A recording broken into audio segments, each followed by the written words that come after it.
Gusto niyo bang maiwasan ang cancer? Simple lang. 5 bagay ang inyong dapat gawin. Una, iwasan ang gatas. Ang gatas ay punong-puno ng growth hormones. Yung growth hormones, yan yung nagpapalaki ng ating laman o mga cells. Ngayon, pag palagi kayong umiinom ng gatas, punong-puno ng growth hormone ang inyong katawan. Anong gagawin niya?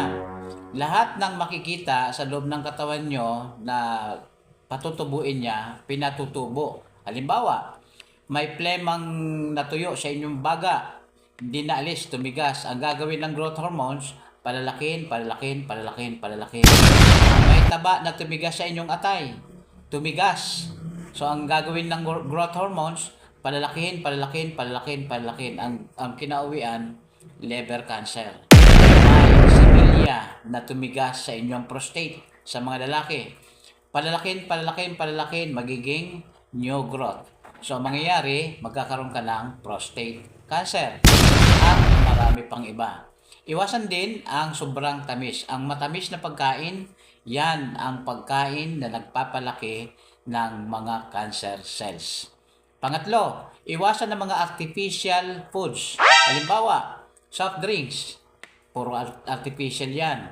Cake, mga preservative, lahat ng mga canned foods, yung mga pagkain na nilalagay sa lata.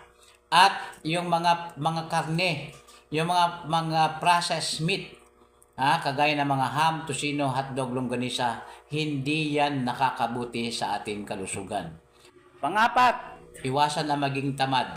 Pag walang galaw-galaw, hindi ka marunong mag-exercise, iyan, nagsisimula, lalaki ang lahat ng mga bukol sa inyong katawan.